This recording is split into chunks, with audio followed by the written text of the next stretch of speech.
Esta es, queridos amigos, la promesa del telescopio cuántico, con el cual, si miramos un exoplaneta que está a 100 años luz, veremos cosas en su superficie, con una resolución de aproximadamente 50 kilómetros, es decir, como se ven estas imágenes de la Tierra. Y si miramos la Luna, veremos objetos tan pequeños como un hilo de... Aquí está el plan del video de hoy. Primero hablaremos sobre los telescopios comunes y sobre su límite de difracción. Luego hablaremos sobre la interferometría estelar, es decir, cómo podemos superar el límite de difracción.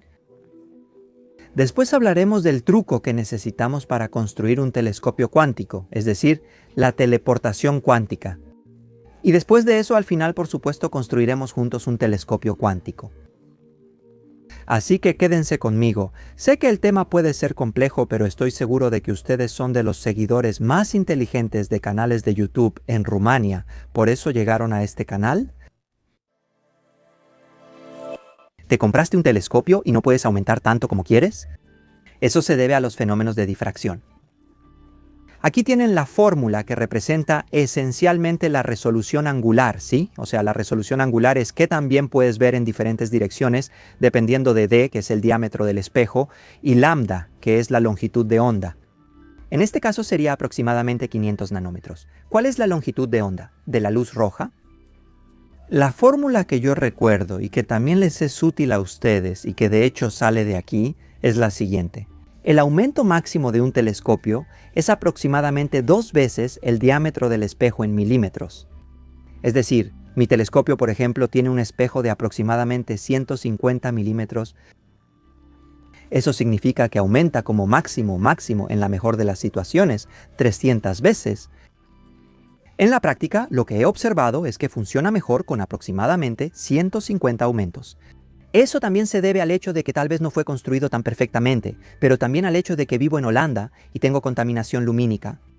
Para darles un ejemplo, aquí está el planeta Júpiter fotografiado por mí en las mejores condiciones, sí, con este telescopio, y aquí se puede ver la gran mancha roja que, ojo, no la fotografié directamente. Es decir, hice un blog del planeta Júpiter y luego utilicé un software, creo que se llama Registac, que analizó toda la imagen y sacó la mejor imagen del planeta Júpiter con mi telescopio, y aquí pueden ver la gran mancha roja. Pero vamos a imaginarnos que tenemos un telescopio óptico con un espejo de 10 metros. Esos serían los mejores telescopios ópticos de la Tierra. Atención. ¿Cuál sería entonces la resolución? ¿Qué podríamos ver en la Luna? Y aquí hay un cálculo hecho con 6GPT, que me dice que la resolución con la que podemos ver los objetos en la Luna es de aproximadamente 2030 metros, visto desde la Tierra en condiciones ideales. Esta es una fotografía, la busqué para ustedes. Es una fotografía tomada por el Very Large Telescope, o sea, un telescopio óptico grande con un espejo de aproximadamente 8 metros. ¿Sí? Y en la parte de arriba ven un cráter lunar que tiene un tamaño de aproximadamente 10 kilómetros. 10 kilómetros.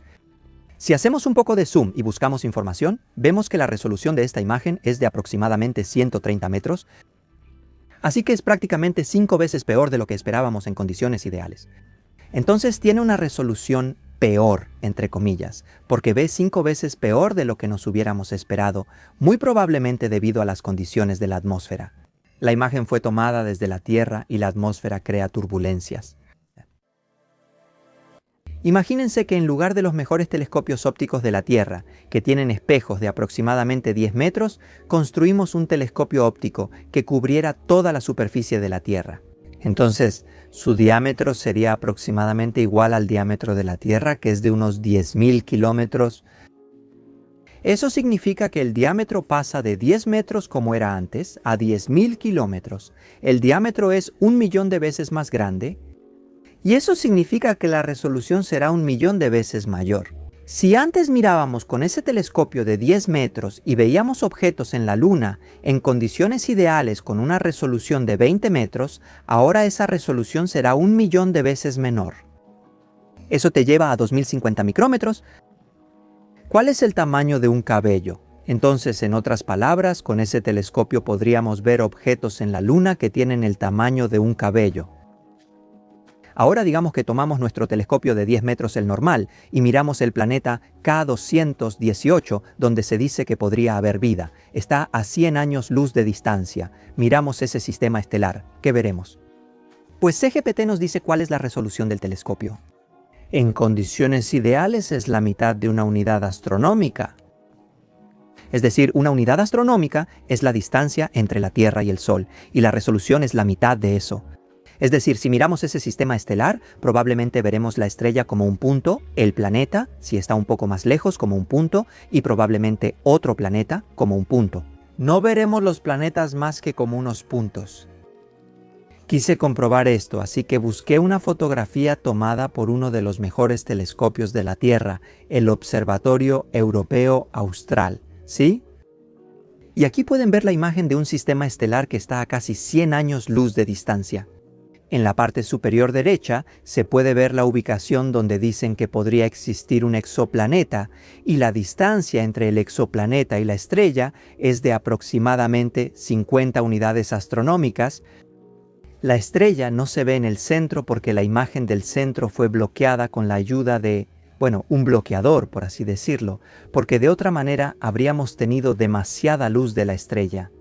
Entonces, lo que vemos aquí en esencia es que en el centro está la estrella y el exoplaneta se encuentra a 50 unidades astronómicas. Pero la resolución, según los cálculos que hice antes, debería ser de aproximadamente media unidad astronómica. Y coincide sinceramente que un píxel de la imagen es aproximadamente, sí, digamos, unas cuantas decenas de veces más pequeño que la distancia entre la estrella y el exoplaneta. Así que así es, con estos telescopios no podemos ver los exoplanetas y las estrellas más que como unos puntos. Ahora tomamos el caso de nuestro telescopio ideal, que es tan grande como toda la superficie de los planetas. Hacemos el cálculo CGPT y nos da la resolución. 63 kilómetros. Entonces, en otras palabras, si miramos un sistema estelar que está a 100 años luz de distancia, la resolución es de 63 kilómetros. Y estuve buscando un poco en internet y para ser sincero, si tengo este telescopio ideal, si miráramos el planeta K218b, donde se dice que podría haber vida, veríamos una imagen muy parecida a la imagen de la Tierra desde el espacio, tal como se ve aquí.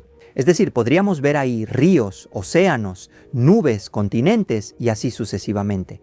Podríamos ver la estructura de la superficie del exoplaneta. Y un último cálculo. Aquí supuse de nuevo que tenemos ese telescopio que es tan grande como toda la Tierra. ¿Qué veremos en la galaxia Andrómeda que está a millones de años luz de distancia? La resolución es de 0.017 unidades astronómicas. La unidad astronómica es la distancia entre la Tierra y el Sol, ¿sí? Así que es una resolución bastante buena. Veremos los sistemas estelares de allá, ¿sí? Bastante bien. Y las estrellas y los planetas los veremos como puntos. Pero ¿cómo podemos construir un telescopio óptico que tenga un diámetro tan grande como toda la superficie de la Tierra? Está claro que físicamente no podemos hacer eso. Hemos bloqueado toda la luz del Sol. Nos quedamos en la oscuridad tanto de día como de noche, ¿verdad? Tenemos que hacer un truco.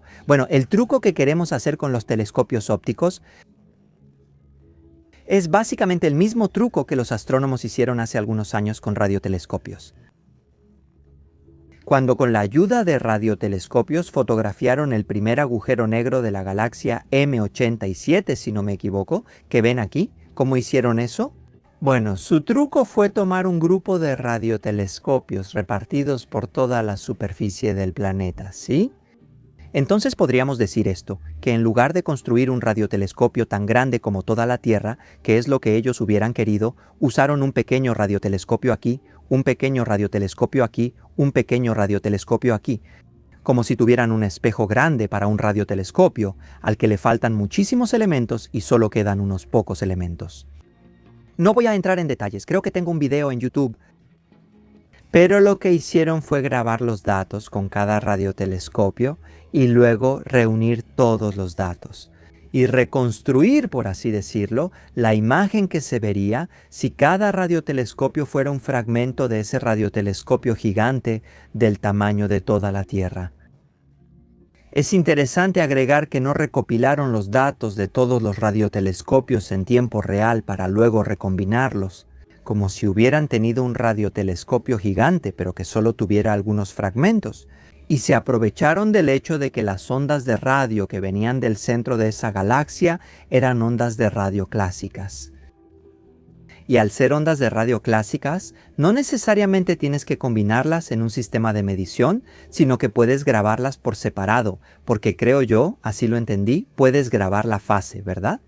Entonces puedes grabarlas todas por separado, midiendo también las fases de cada onda de radio, y luego combinar todos estos datos en una computadora muy clásica. Eso es una cosa. Y la segunda cosa que quiero agregar es que si intentas obtener una imagen de un telescopio, en este caso, un radiotelescopio muy grande, pero solo tienes algunos fragmentos, o sea, no tienes todo el radiotelescopio, sino solo algunos fragmentos, no vas a obtener inmediatamente la imagen que necesitas. Vas a obtener una imagen fragmentada. En este caso, para que ellos pudieran obtener al menos una imagen más o menos completa, también le agregaron algunas modelaciones. Para construir un telescopio cuántico, básicamente tenemos que hacer lo que hicieron los investigadores con estos radiotelescopios cuando midieron el agujero negro. Es decir, necesitamos tener varios telescopios ópticos distribuidos por la superficie de la Tierra, ¿verdad? Y considerar que cada telescopio óptico es como un pequeño fragmento de un espejo muy grande que se extendería por toda la superficie de la Tierra, ¿verdad? Y entonces, así como los rayos de luz que llegan al gran espejo del telescopio se combinan en un fotodetector, esta vez deberíamos tomar los rayos de luz que caen en los diferentes fragmentos y llevarlos a un solo lugar para que se combinen. Atención aquí, no podemos usar el método de los radiotelescopios, que como mencioné antes, miden la señal en un lugar y la graban en un disco duro.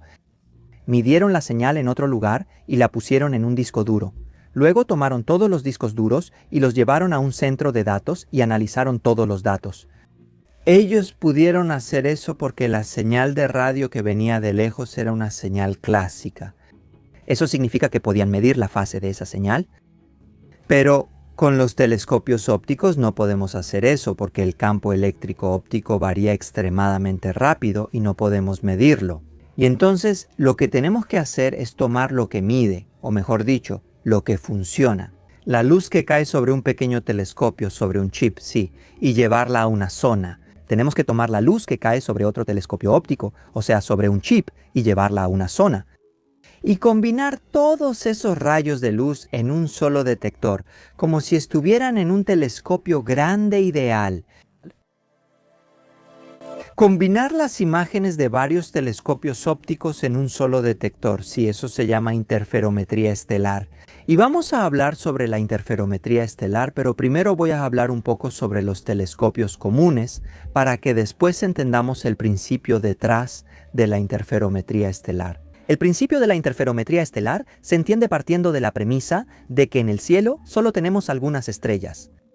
Entonces tenemos una estrella justo frente a nosotros y la luz de esa estrella, los rayos de luz que vienen de esa estrella son paralelos. Y son paralelos a nuestro sistema de observación. Y digamos que tenemos otra estrella en la parte superior derecha, de ahí también vienen rayos paralelos, todos esos rayos son paralelos, pero vienen de otra dirección y llegan a nuestro sistema de medición. Y aquí pueden ver simulaciones por computadora. En el primero vemos cómo los rayos de luz vienen directamente hacia el fotodetector, ¿sí? Y pasan a través de una lente y son enfocados en un punto, en el punto focal del sistema óptico. En esta imagen pueden ver cómo estamos observando una estrella que está a un lado, sí, o sea, está en un ángulo. Desde ahí los rayos también vienen paralelos. Pasan a través de la lente. En este caso podemos imaginar que es el objetivo de un telescopio, sí, y los rayos de luz se encuentran en un punto. De hecho, así lo aprendimos en la preparatoria. Ese punto, atención, está en el plano focal de la imagen. Entonces, en otras palabras, si colocamos un fotodetector en el plano focal, sí, los rayos de luz que vienen paralelos desde el frente del sistema convergerán todos en el centro del fotodetector, y ahí veremos un punto blanco, sí. Después, si tenemos otra estrella más arriba, los rayos también vendrán paralelos desde esa estrella, solo que convergerán en un punto focal que está más abajo en el fotodetector.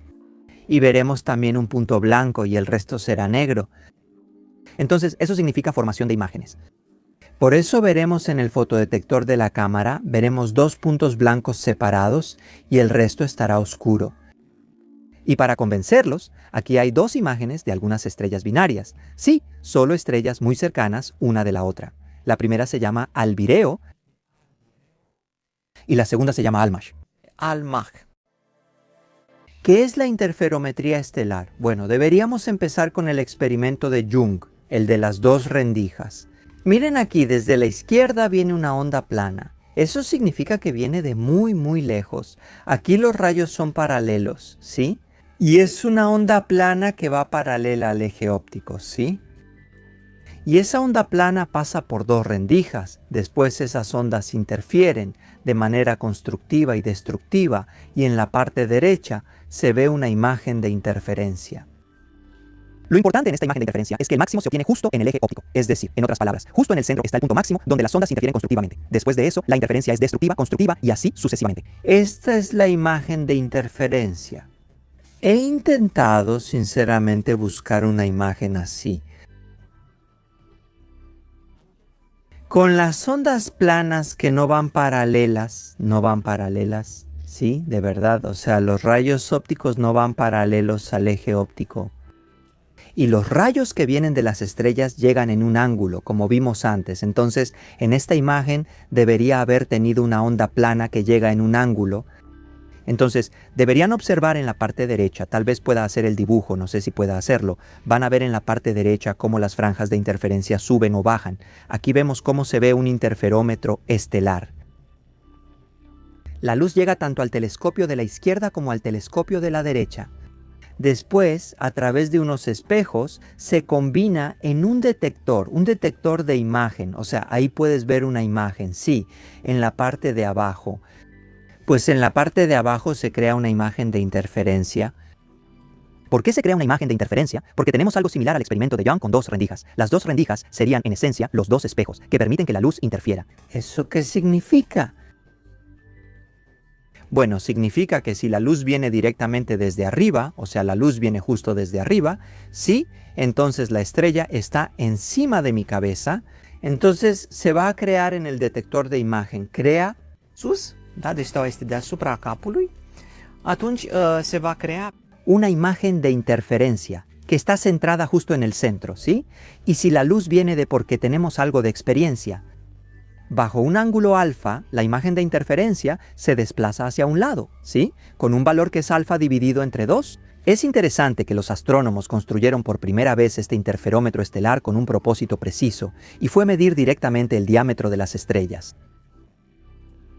Leí un poco sobre esto, no sé exactamente por qué el cálculo es así, pero en esencia lo que dicen es que si observamos las franjas de interferencia y vemos qué tan rápido disminuyen, entonces si observamos la envolvente de las franjas de interferencia, esta es una medida también del diámetro de la estrella. De esta manera podemos medir directamente el diámetro de la estrella. ¿En qué principios se basan los interferómetros estelares? Pues en esencia se trata de combinar en un solo lugar las imágenes que vienen de varios telescopios. Aquí vemos, creo que es un dibujo de algunos telescopios ópticos que existen. Son el Very Large Telescope y ahí tenemos 4 telescopios ópticos cuya imagen se combina en un solo lugar. Aquí vemos el principio del sistema. En esencia, la imagen del primer telescopio pasa por una serie de espejos y así sucesivamente hasta llegar a un punto de medición. Y lo mismo sucede con la imagen del otro, el segundo telescopio. Ambas imágenes llegan al mismo detector, en este caso ubicado en los laboratorios interferométricos. Y aquí hay una imagen muy bonita del camino que recorren los rayos de luz que salen del telescopio y llegan al lugar de medición. Y aquí hay una imagen obtenida mediante este método. Vemos una nebulosa, Eta Carinae, que tiene en el centro 2 estrellas y en la parte derecha. Esta es, creo, la zona del medio, donde, dicen ellos, lograron encontrar vientos estelares muy fuertes entre las 2 estrellas. Es un viento estelar de una estrella que colisiona con el viento estelar de la otra estrella. ¿Cuál es el problema con los interferómetros estelares? Como vimos, un interferómetro estelar es una combinación de varios telescopios ópticos que podemos ver como fragmentos de un espejo de un telescopio más grande. Así que en lugar de tener un telescopio más grande, tenemos un fragmento aquí, un fragmento aquí, un fragmento aquí. Y mientras mayor sea la distancia entre estos fragmentos, mejor será la resolución de las imágenes. Mejor. Pero en la práctica, el problema es que si alejas los telescopios, se vuelve cada vez más difícil llevar la luz de todos los telescopios a la misma zona central, donde la luz debe combinarse. Y según lo que leí, la distancia máxima es de aproximadamente 100 metros. Entonces, si aquí hay un telescopio de 10 metros, otro aquí 10 metros y aquí otro más, 10 metros eventualmente puedes colocarlos a una distancia de 100 metros. Así que en la práctica creas un telescopio con espejos. Un espejo de aproximadamente 100 metros, por supuesto solo tienes algunos fragmentos, pero entonces el tamaño del espejo sería 10 veces más grande. Eso significa que la resolución es 10 veces mejor.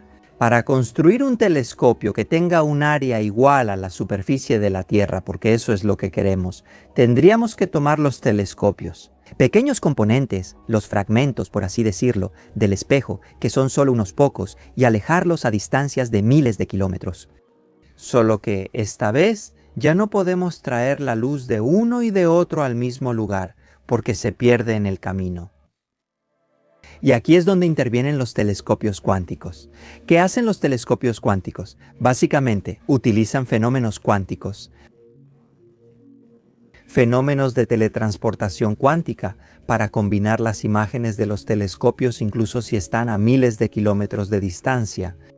Entonces, básicamente, ¿cómo funciona un telescopio cuántico? Es que se trata de una combinación de telescopios que están dispersos por la superficie de la Tierra. Y cada telescopio es un fragmento de un telescopio que sería tan grande como toda la Tierra. Y las imágenes, o mejor dicho, la luz que llega de cada telescopio, de este, todos esos rayos de luz, básicamente, se reúnen en un solo punto. Pero no se traen a través de unos tubos, sino mediante un sistema de teletransportación cuántica.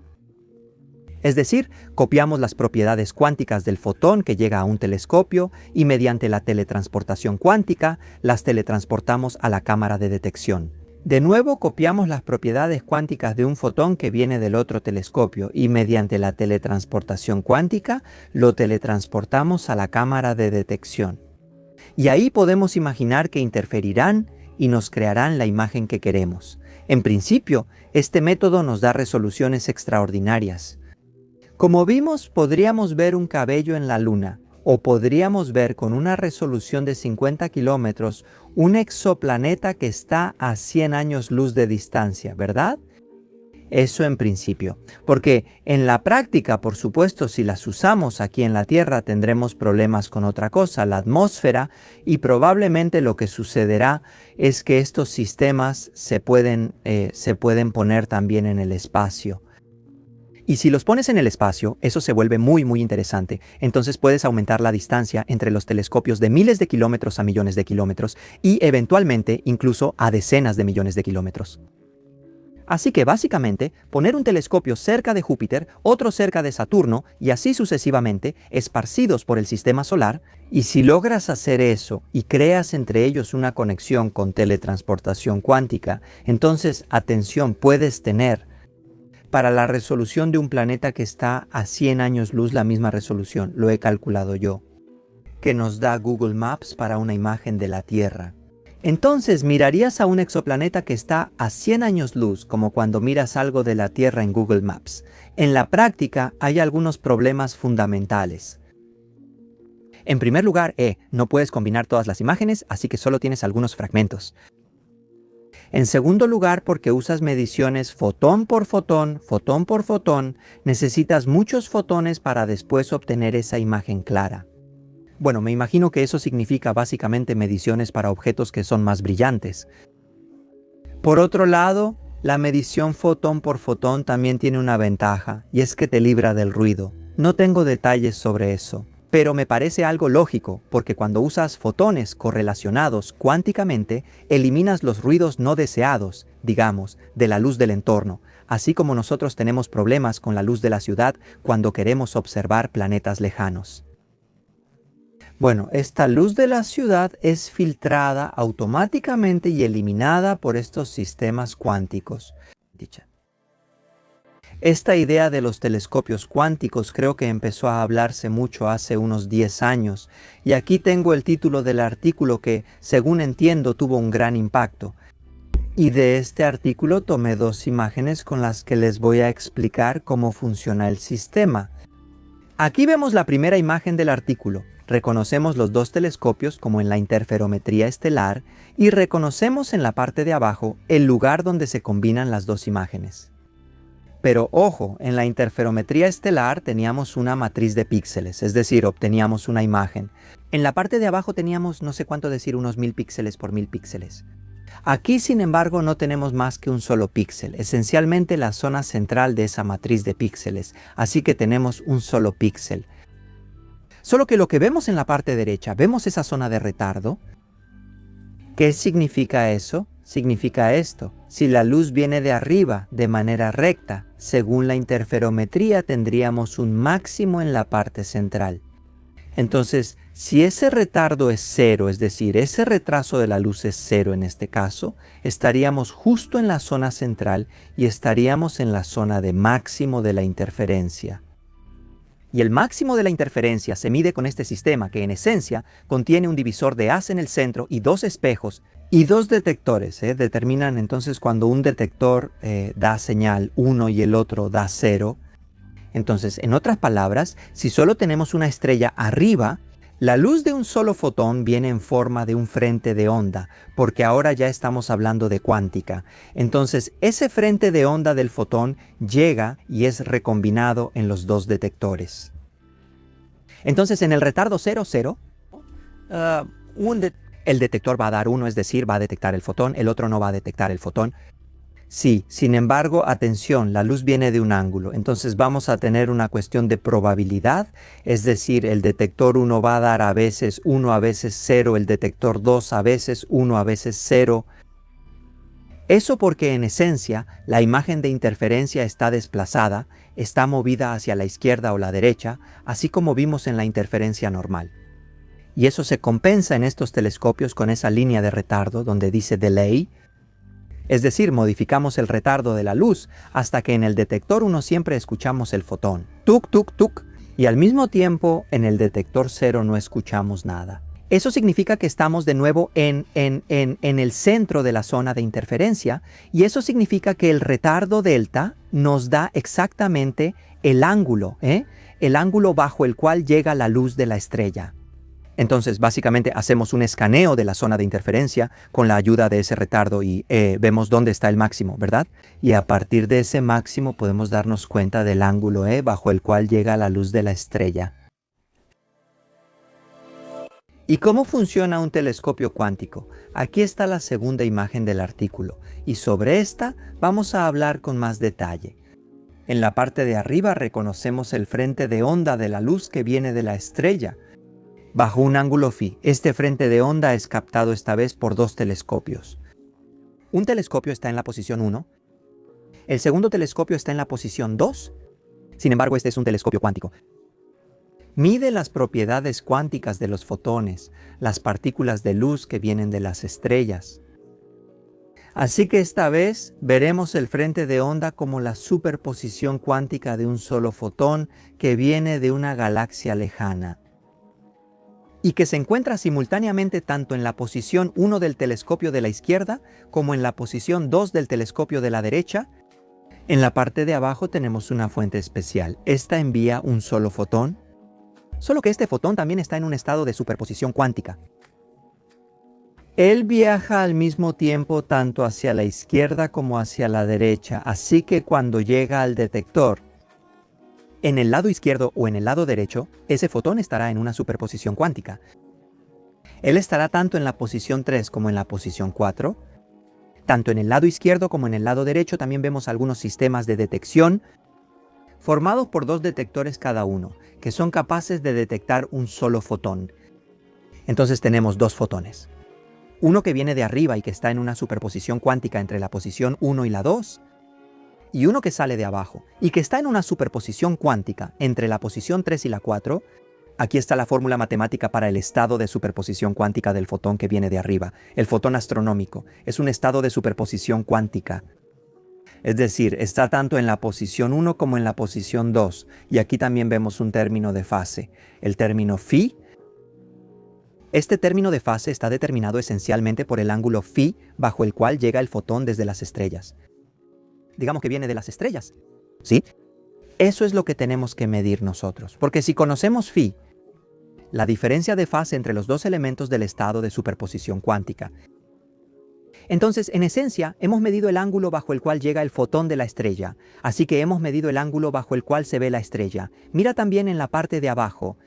Y aquí tenemos un estado de superposición cuántica. El fotón está tanto en la parte izquierda, es decir, la posición 3, como en la parte derecha, la posición 4, solo que.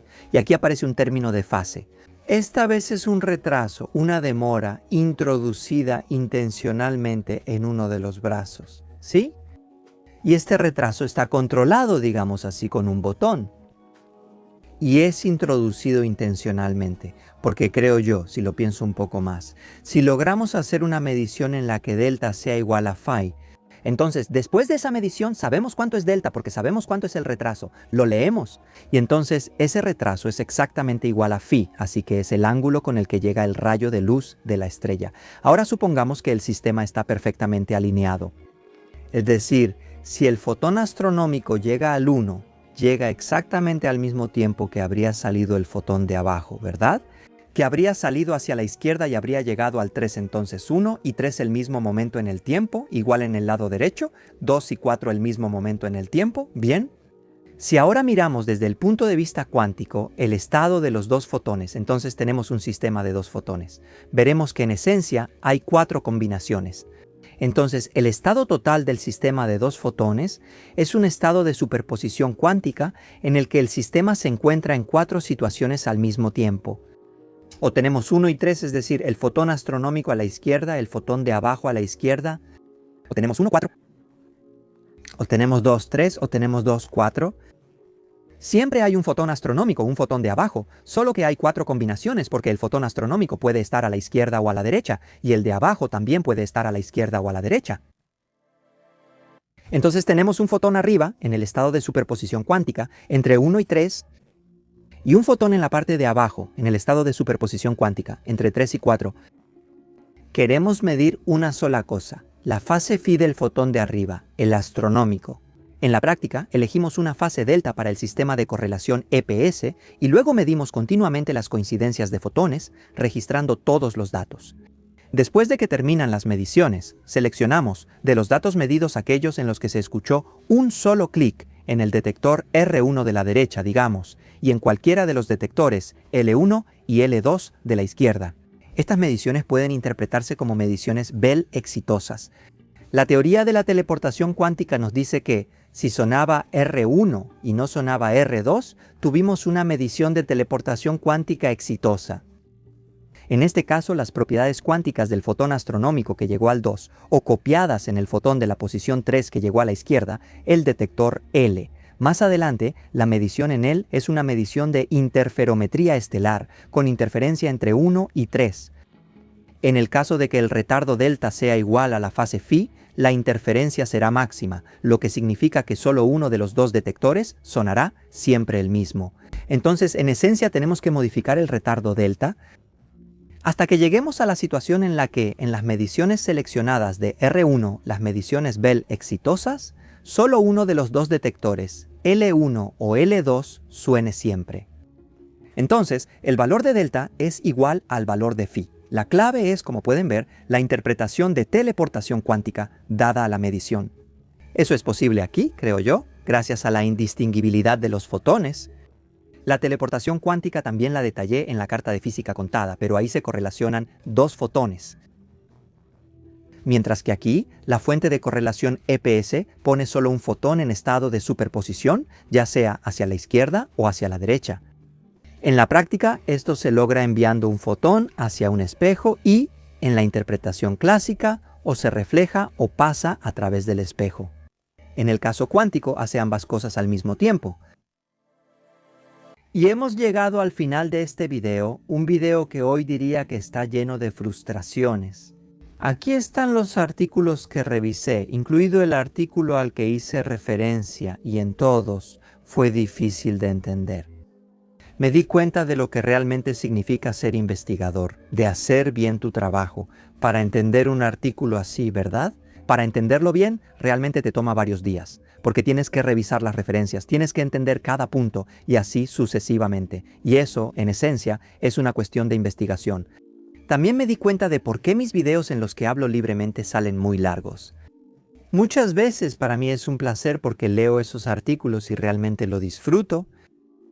Aprendo algo nuevo. Ya ajusté mi forma de trabajar porque antes de grabar reviso los artículos que leo, tomo las fotos y las pongo en un archivo de Word.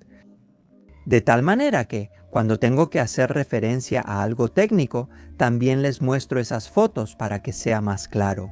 Y con esto hemos llegado al final del video de hoy. Yo soy Cristian Presura, Física Povestita, ustedes son geniales. Si aún no se han suscrito, pueden hacerlo presionando este botón de suscripción. Nos vemos la próxima vez. Hasta entonces les deseo todo lo mejor. ¡Adiós!